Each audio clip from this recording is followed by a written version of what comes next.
Quand j'étais petit, j'avais peur de l'espace. Pas vraiment du ciel étoilé lui-même, mais j'avais peur du vide. Ce silence noir entre les étoiles. Ces gouffres immenses et muets qui semblaient vouloir avaler la lumière elle-même. Ça me donnait le vertige. Je me revois petit, regardant des films de science-fiction où un vaisseau spatial dérivait tout seul dans l'infini du cosmos. Ce sentiment de solitude cosmique me glaçait le sang. Bien avant moi, le philosophe Pascal avait parfaitement résumé ce frisson en disant « Le silence éternel de ces espaces infinis m'effraie ». Paradoxalement, c'est justement cette peur qui m'a poussé vers les sciences. J'avais l'impression qu'en comprenant mieux l'univers, on pouvait apprivoiser l'effroi, combler un petit peu le vide qui nous hante. Mais avec le temps, j'ai effectivement découvert des choses fascinantes sur l'espace, mais aussi quelque chose d'encore plus troublant. Ce vide qui m'effrayait quand j'étais enfant n'est pas du tout vide. Il est peuplé, rempli de forces, d'objets, de monstres silencieux que nous ne voyons pas, mais qui, en une fraction de seconde, pourraient anéantir notre planète tout entière. Et c'est de ces menaces-là dont je vais vous parler aujourd'hui. Celles qui rôdent là-haut, dans l'obscurité du ciel.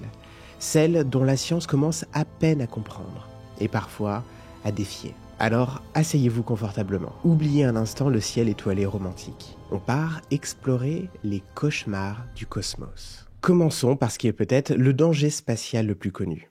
Celui qu'on retrouve dans tous les films catastrophes, des blockbusters hollywoodiens aux documentaires anxiogènes, les astéroïdes. Ces blocs de roches lancés à des dizaines de milliers de kilomètres/heure qui rôdent dans l'espace comme des projectiles qui attendent leur cible. Contrairement à ce qu'on pourrait croire, le danger qu'ils représentent n'a rien de purement théorique. C'est pas juste un risque abstrait réservé aux pages de romans de science-fiction, c'est une menace bien réelle, constante et mesurable. Chaque jour, environ 230 météorites de plus de 10 grammes atteignent le sol de la Terre. La plupart sont inoffensives, de la taille d'un gravier ou d'un point, et se consument en silence dans l'atmosphère. Ce qu'on appelle des étoiles filantes n'est rien d'autre que ces petits fragments qui se désintègrent à haute altitude. Mais tout ce que l'espace nous envoie n'est pas de la poussière, loin de là. Pour comprendre que des objets beaucoup plus massifs peuvent nous frapper, il suffit juste de lever les yeux vers la Lune. Sa surface est un champ de cicatrices. Et il faut bien se dire que la Terre subit les mêmes assauts. La seule différence, c'est que nous avons des défenses. Notre première ligne de défense, notre première ligne de protection, c'est l'atmosphère. C'est un bouclier gazeux qui brûle la majorité des petits objets qui entrent à grande vitesse. Mais elle n'est pas infaillible. Ensuite, il y a Jupiter, une géante gazeuse, avec sa gravité colossale qui agit comme une sorte de videur cosmique posté à l'entrée du système solaire. Elle attire et dévie la grande partie des astéroïdes et des comètes qui s'en approchent. En 1994, elle a même reçu de plein fouet la comète Shoemaker-Levy 9 dans une série d'impacts titanesques visibles depuis la Terre. Sans Jupiter, ce genre de collision pourrait très bien viser notre planète. Mais attention, ce garde du corps peut aussi devenir maladroit. En perturbant certaines trajectoires, Jupiter peut, parfois, envoyer un projectile droit sur nous. Alors, que se passe-t-il si un gros caillou passe à travers tous ces filtres ? Eh bien, tout dépend de sa taille. Un astéroïde d'une vingtaine de mètres, comme celui qui a explosé au-dessus de Chelyabinsk, en 2013, ne touche probablement pas le sol intact. Il éclate en plein ciel, mais il libère malgré tout une énergie énorme. L'explosion de Chelyabinsk a dégagé une puissance d'environ 30 fois supérieure à celle de la bombe d'Hiroshima. L'onde de choc a soufflé les vitres à des kilomètres, blessé plus de 1500 personnes, et il s'en est fallu de peu pour que toute la ville ne soit pas frappée de plein fouet. Un astéroïde de 50 mètres, comme celui de la Tunguska en 1908, peut raser une région entière. Dans ce cas précis, plus de 2000 km² de forêt sibérienne ont été aplatis en quelques secondes, dans une déflagration estimée à plusieurs mégatonnes. Si cet événement s'était produit au-dessus d'une grande ville, le bilan aurait été apocalyptique. À partir de quelques centaines de mètres, on entre dans la catégorie des cataclysmes régionaux ou continentaux. Un tel objet, s'il s'écrase dans l'océan, ce qui s'est très probablement déjà produit, il pourrait déclencher des tsunamis géants capables de ravager les côtes à des milliers de kilomètres de distance. Et au-delà, il y a les géants, les tueurs de monde. L'un d'eux a creusé un cratère de 200 km et projeté des milliards de tonnes de poussière dans l'atmosphère, ce qui a déclenché des incendies planétaires et provoqué un hiver global qui a bouleversé l'écosystème pendant des années. C'est le pouvoir destructeur d'un seul rocher venu de l'espace. Mais face à ça, Que fait l'humanité ? Eh bien, depuis des décennies, nous avons commencé à prendre au sérieux cette menace. Grâce à des télescopes automatisés, des observatoires dédiés, on traque les astéroïdes géocroiseurs, c'est-à-dire ceux qui croisent l'orbite de la Terre. Des milliers d'entre eux ont déjà été catalogués, mais le ciel reste vaste. On estime qu'on a détecté qu'environ 20 à 30% des objets potentiellement dangereux, ce qui signifie que l'écrasante majorité, et peut-être même 80%, est encore invisible à nos instruments. Certains arrivent dans nos angles morts, comme ceux qui viennent dans l'axe du Soleil, où l'éblouissement rend toute détection très compliquée. Ça a été le cas d'ailleurs pour la météorite de Chelyabinsk qui a surgi du jour au lendemain sans avertissement. En 2019, l'astéroïde 2019 OK, large d'environ 100 mètres, est passé à seulement 60 000 km au-dessus de nous. Il n'avait été repéré que 3 jours plus tôt. Alors, si un jour, on repère un objet qui fonce droit sur la Terre, qu'est-ce qu'on peut faire ? On a désormais quelques idées, et certaines même ont déjà pu être testées. La première, c'est l'impacteur cinétique. C'est la méthode la plus directe. On envoie une sonde percuter volontairement l'astéroïde pour modifier légèrement sa trajectoire. C'est ce qu'a démontré la mission DART de la NASA en 2022 en impactant l'astéroïde Dimorphos. L'orbite de ce dernier a été modifiée avec succès. Le principe est très simple. Si on s'y prend suffisamment à l'avance, des années, voire des décennies à l'avance, toute petite déviation suffira à faire rater la Terre à l'impacteur. Une autre possibilité est le tracteur gravitationnel. C'est la version douce. Une sonde se placera à proximité de l'astéroïde et, par la simple force de sa masse, exercerait une attraction minime mais continue. Au bout de plusieurs mois ou de plusieurs années, cette influence pourrait suffire à dévier le caillou. Le problème, ça nécessite du temps, une précision extrême, et ça ne fonctionne que si on détecte la menace suffisamment tôt. Il y a aussi l'option nucléaire. Celle-là est un peu plus musclée. Contrairement aux clichés qu'on voit dans les films à Hollywood, il ne s'agit pas de faire exploser l'astéroïde, mais de provoquer une détonation à proximité. L'explosion vaporiserait une partie de sa surface, ce qui créerait un jet de matière qui, comme la poussée d'une fusée, devrait légèrement modifier sa trajectoire. C'est une opération délicate, risquée, mais envisageable si toutes les autres options échouent. Et puis, il y a une idée, presque poétique, le fait de peindre l'astéroïde. En changeant la couleur de sa surface, on modifie légèrement sa manière d'absorber et de réfléchir la lumière du Soleil. Ce changement d'albédo peut générer une poussée minime via l'effet de Yarlkowski, dû au rayonnement thermique. C'est une force ridiculement faible, mais en agissant sur des années, elle pourrait suffire à infléchir sa route. Autrement dit, nous avons des solutions. Nous avons des plans, des projets, des outils. Nous avons des boucliers naturels, l'atmosphère, Jupiter, et des technologies qui sont en cours de développement. Mais aucun de ces systèmes n'est infaillible. Et tant que la surveillance du ciel reste partielle, le danger demeure. Silencieux, mais omniprésent. Deuxième danger, les colères du Soleil. Alors, face à un astéroïde gros comme une montagne, une éruption solaire pourrait sembler presque inoffensive. Après tout, le Soleil est là, tous les jours, fidèle et bienveillant. Mais derrière cette façade rassurante se cache un monstre. Un géant de plasma, de champs magnétiques, en perpétuelle ébullition. Le Soleil, c'est une centrale thermonucléaire naturelle. Un chaos incandescent au cœur de notre système solaire capable de colère d'une violence insoupçonnée. À l'intérieur de notre étoile, les lignes de champs magnétiques se forment, se tordent, s'enchevêtrent comme des câbles sous tension. Et parfois, brutalement, elles cèdent.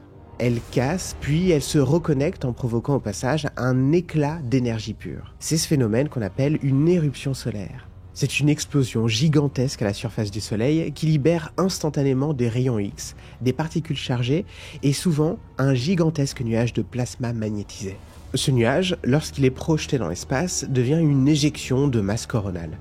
Une bulle de matière solaire lancée à des millions de kilomètres/heure qui peut frapper la Terre de plein fouet. Alors heureusement, la Terre n'est pas sans défense. Elle possède aussi un bouclier invisible mais vital, la magnétosphère. Ce champ magnétique, généré par le noyau liquide de notre planète, s'étend loin dans l'espace et dévie la majorité des particules solaires ionisées. Mais quand ce bouclier est mis à l'épreuve, ça se manifeste parfois dans des phénomènes qu'on appelle des aurores polaires. Mais ce bouclier a ses limites. Lorsqu'une éruption solaire est particulièrement intense, elle peut provoquer ce qu'on appelle une tempête géomagnétique majeure. Et là, ce ne sont plus seulement les pôles qui sont concernés. toute notre infrastructure technologique peut vaciller du jour au lendemain. Les premiers en ligne, ce sont les satellites. Ils sont exposés dans le vide spatial, sans protection atmosphérique, et leurs composants électroniques sont vulnérables à ce genre d'attaque. Un afflux massif de particules peut non seulement les perturber, mais aussi les endommager, voire les rendre totalement inopérants. Même leur orbite peut être affectée. En février 2022, SpaceX a perdu 40 satellites Starlink fraîchement lancés, à cause d'une tempête solaire qui avait dilaté l'atmosphère terrestre en augmentant la résistance à l'air sur les satellites en orbite basse. Incapables de maintenir leur altitude, ils sont retombés et se sont désintégrés. Mais le danger ne s'arrête pas à l'espace. Une tempête solaire majeure peut aussi frapper la Terre. Les champs magnétiques perturbés génèrent d'immenses courants électriques dans les câbles à haute tension. En 1989, une tempête géomagnétique a plongé une province du Québec dans le noir total. En moins de 2 minutes, le réseau électrique s'est effondré. Les transformateurs ont grillé, les lignes sont saturées, 6 millions de personnes privées d'électricité pendant des heures. Et ça n'était qu'un avant-goût. Parce que l'histoire nous offre un exemple encore plus spectaculaire. L'événement de Carrington en 1959. C'est, à ce jour, la plus puissante tempête solaire jamais observée. À l'époque, la technologie se limitait au télégraphe et même lui a souffert. Les opérateurs ont reçu des décharges électriques. Le papier a des fois pris feu. Les poteaux se sont embrasés. Les aurores étaient visibles jusqu'à Cuba. Et si une telle tempête survenait aujourd'hui, avec notre dépendance extrême à l'électronique, les dégâts seraient colossaux. Coupure de courant généralisée, satellites hors service, GPS et communications paralysées. Le réseau bancaire entièrement à l'arrêt. Une panne planétaire aux conséquences économiques et sociales potentiellement catastrophiques. Alors, face à cette menace, une évidence s'impose. On ne peut pas arrêter le soleil. Par contre, on peut essayer de mieux encaisser les coups. Donc, le premier levier, c'est la prévention. Aujourd'hui, les sondes spatiales observent en continu la surface du soleil. Elles sont capables de détecter une éruption et d'alerter la Terre environ 30 minutes à l'avance. C'est peu, mais suffisant pour activer des protocoles d'urgence, mettre certains systèmes hors tension, sécuriser les satellites, basculer les réseaux en mode dégradé. Le deuxième levier, c'est la résilience. En cas de perte soudaine de tous nos satellites, à cause d'une tempête solaire ou même un événement spatial, il faut pouvoir relancer rapidement tout un tas d'appareils en orbite. Et c'est là qu'interviennent les micro-lanceurs. Ce sont des petites fusées développées par des startups, soutenues par plusieurs pays et qui offrent la capacité de relancer rapidement, de manière agile et peu coûteuse, toute une flotte de satellites. En cas de catastrophe, ça pourrait nous permettre de remettre sur pied, en quelques jours ou en quelques semaines, une infrastructure minimale de communication, d'observation et ou de navigation. Ce serait une sorte de toile de secours pour éviter d'être aveuglé totalement. Autrement dit, on n'a pas le pouvoir de calmer le soleil. Par contre, on peut tant bien que mal anticiper, amortir et se préparer à reconstruire. C'est une sorte de course contre la montre entre d'un côté le progrès technologique et de l'autre côté l'imprévisibilité d'une étoile vieille de 4,6 milliards d'années. On va maintenant quitter les bords familiers du système solaire pour pénétrer dans les zones les plus violentes du cosmos, là où les forces titanesques redessinent l'univers, là où les étoiles, en fin de vie, explosent avec une puissance inégalée. Parce que quand une étoile géante meurt, elle ne s'éteint pas tranquillement, elle s'effondre et déchaîne une supernova. Ces événements sont à des années-lumière des colères du Soleil, au sens propre comme au sens figuré. Une supernova, c'est l'équivalent d'1 milliard de bombes nucléaires qui exploseraient simultanément. Un seul de ces cataclysmes peut illuminer toute une galaxie pendant plusieurs semaines. L'échelle d'énergie est telle qu'elle défie toute imagination humaine. Mais avant d'en arriver là, il faut d'abord comprendre ce qui se passe au cœur d'une étoile massive, 10 fois, 20 fois, parfois même 100 fois plus lourde que notre Soleil. Pendant des millions d'années, une étoile lutte contre elle-même. Dans son cœur, la fusion nucléaire transforme l'hydrogène en hélium, puis en éléments de plus en plus lourds. Cette fusion produit une pression qui pousse l'étoile vers l'extérieur, contrebalançant l'immense force de gravité qui tend tout à ramener vers le centre. Mais cette lutte est une course à l'épuisement. Parce que viendra le moment où l'étoile commencera à fusionner du fer. Et c'est là que tout s'effondre, littéralement. Parce que contrairement aux autres éléments, fusionner du fer ne libère plus d'énergie. Ça en consomme. Du coup, l'équilibre s'effondre. plus de pression pour contenir la gravité. Et en l'espace de quelques secondes, le cœur de l'étoile s'écroule sur lui-même. Imaginez une masse de la taille de la Terre s'effondrer à un quart de la vitesse de la lumière vers un point minuscule. L'effondrement est si brutal que les protons et les électrons sont broyés ensemble, formant une sorte de boule de neutrons incroyablement dense. C'est ce qu'on appelle une étoile à neutrons. Ou sinon, si la masse est trop importante, un trou noir. Mais avant d'en arriver là, le cœur rebondit comme un ressort comprimé, créant une gigantesque onde de choc qui fait éclater l'étoile tout entière. C'est ça ce qu'on appelle une supernova. C'est une sorte d'implosion suivie d'une explosion cosmique. Pendant quelques jours ou semaines, cette étoile morte brillera plus fort que tous les soleils de sa galaxie réunis. Un point dans le ciel visible, même en plein jour, éclipsant les étoiles par une seule lumière. C'est l'un des spectacles les plus grandioses de tout l'univers, mais c'est aussi l'un des plus dangereux. Parce que ces explosions, aussi fascinantes soient-elles, peuvent être mortelles. Si une supernova survenait à moins de 30 années-lumière de la Terre, ces radiations pourraient suffire à détruire notre couche d'ozone, exposant notre planète tout entière au rayonnement ultraviolet du Soleil. Résultat, extinction massive, cancer, stérilisation et fin de la vie végétale. Et ça, c'est pas de la science-fiction. On soupçonne qu'une telle catastrophe s'est déjà produite il y a 450 millions d'années. Les chercheurs pensent qu'un flash de rayons gamma venu d'une supernova proche pourrait avoir causé une hécatombe sur Terre. Et le plus remarquable, c'est que ce flash ne dure que quelques secondes. 10 secondes. 10 secondes qui suffiraient à brûler toute notre atmosphère. Heureusement, à notre connaissance, aucune étoile massive suffisamment proche de la Terre menace d'exploser. Et même les candidates les plus célèbres, comme Bételgeuse, la grande étoile rouge d'Orion, sont situées à plusieurs centaines d'années-lumière. Bételgeuse pourrait exploser demain, ou dans 100 000 ans. Mais quand ce jour viendra, ce sera un spectacle sublime, visible en plein jour, sans danger pour la Terre. Pour que nous risquions vraiment quelque chose, il faudrait une supernova à moins de 50 années-lumière. Et selon les astronomes, notre voisinage stellaire immédiat est remarquablement calme. Statistiquement, une supernova dangereuse se produit près de la Terre environ une fois tous les quelques centaines de millions d'années. C'est peu, mais ça arrive quand même. Et si ça arrive, il n'y a techniquement pas de plan B, pas de technologie, pas d'abri.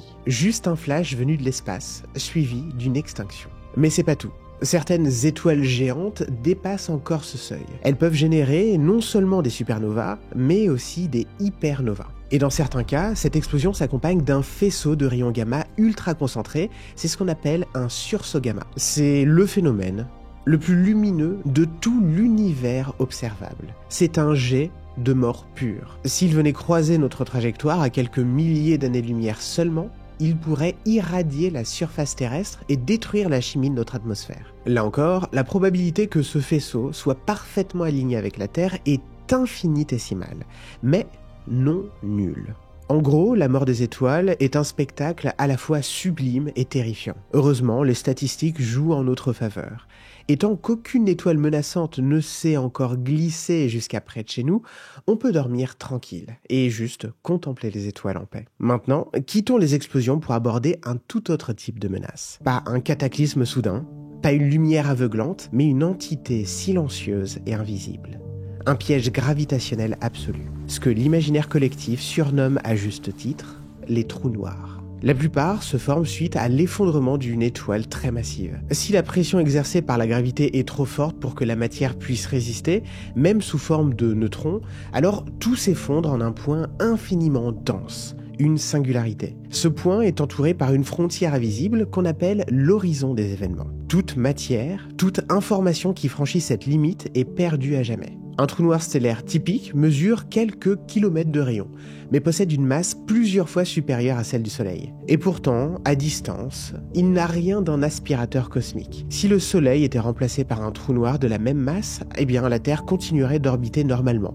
Il ferait juste nuit et extrêmement froid. Le danger d'un trou noir ne vient donc pas de sa capacité à aspirer les objets à distance, mais de ce qui se passe si on s'en approche de trop près. Là, on entre dans le domaine de la spaghettification. La gravité devient si différente entre votre tête et vos pieds qu'elle vous étire comme une pâte. Les atomes eux-mêmes sont dissociés, et ce avant même que vous atteigniez le centre. Alors, existe-t-il un risque que l'un de ces monstres invisibles soit de passage dans le coin ? Eh bien, théoriquement, oui. Il existe des trous noirs errants, anciens, résidus d'explosion d'étoiles qui dérivent dans la galaxie. Mais la probabilité que l'un de ces objets se rapproche de notre système solaire est proche de 0. Le trou noir le plus proche détecté est Gaïa BH1, qui est situé à 1500 années-lumière. Autrement dit, on peut respirer. Et les trous noirs supermassifs, ceux qui résident au cœur des galaxies. Le nôtre, Sagittarius A étoile, dort tranquillement au cœur de la Voie lactée à 26 000 années-lumière. Techniquement, aucun danger. Pour qu'il devienne une menace, il faudra un scénario invraisemblable où notre système solaire serait projeté vers lui à travers la galaxie. Et même dans ce cas, la fin serait très lointaine. En réalité, les trous noirs ne sont pas vraiment un danger pour nous. C'est surtout qu'ils font travailler notre imaginaire. Et d'ailleurs, la dernière anecdote qui me revient en tête est la panique qui a entouré le lancement du grand collisionneur de Hadron au CERN en 2008. Certains craignaient que les collisions de ces particules puissent créer des micro-trous noirs qui engloutiraient la Terre. Des plaintes ont même été déposées pour arrêter l'expérience. Mais les physiciens ont été clairs. Même si un tel trou noir apparaissait, il serait tellement petit et si instable qu'il s'évaporerait en quelques instants, selon la théorie du rayonnement d'Hawking. En plus, la nature fait déjà ce genre de collision depuis toujours. Les rayons cosmiques qui frappent la Terre ont des énergies bien supérieures à celles produites au LHC. Si ces événements pouvaient créer des trous noirs destructeurs, la Terre n'aurait jamais existé aussi longtemps. Parmi tous les dangers que le cosmos pourrait nous réserver, il y en a un qui est particulièrement étrange. Une menace si abstraite, si déroutante, qu'elle semble tout droit sortie d'un roman de science-fiction. Et pourtant, elle est sérieusement envisagée par les physiciens théoriciens. Ce danger, ça n'est pas un objet, ni une explosion, ni même un rayonnement. C'est le vide lui-même. Ou plus précisément, la possibilité que le vide de notre univers ne soit pas vraiment stable. Ça peut sembler absurde à première vue. Parce que, après tout, le vide, c'est rien, non ? Eh bien non. En physique quantique, le vide n'est jamais totalement vide. Il est rempli de champs invisibles, omniprésents comme le champ électromagnétique ou le fameux champ de Higgs. Et même là où il n'y a rien, ces champs sont là. Chacun possède une certaine quantité d'énergie. Or, selon la théorie, chaque champ a ce qu'on appelle un état fondamental, c'est-à-dire son niveau d'énergie le plus bas possible. Ce qu'on appelle aussi le vrai vide. Mais voilà, il est possible que notre univers ne soit pas dans cet état fondamental. Il pourrait être dans ce qu'on appelle un état de faux vide, c'est-à-dire un état stable, certes, mais pas le plus stable possible. Ce serait comme une balle posée dans un petit creux en haut d'une colline. Elle semble immobile, tout va bien. Mais en réalité, il existe une vallée bien plus basse juste derrière. Si la balle venait à basculer dans ce creux plus profond, elle ne pourrait plus jamais remonter. Elle y resterait pour de bon. Et c'est exactement ce que certains scientifiques redoutent à propos de notre univers. Si notre vide actuel est un faux vide, alors il pourrait un jour basculer dans un état plus stable d'énergie encore plus basse. Et cette transition pourrait se produire n'importe où, n'importe quand, par pur hasard quantique. Une infime fluctuation pourrait faire apparaître quelque part dans l'univers une bulle de vrai vide. Et cette bulle serait catastrophique. Pourquoi ? Eh bien parce que dans ce nouvel état, les lois fondamentales de la physique changeraient. Les constantes universelles, les masses des particules, les forces, les interactions, toute la structure de la matière, la chimie, la biologie seraient radicalement différentes. La vie telle que nous la connaissons ne pourrait plus exister. Et à l'intérieur de cette bulle, rien ne fonctionnerait comme avant. Cette bulle ne serait pas localisée.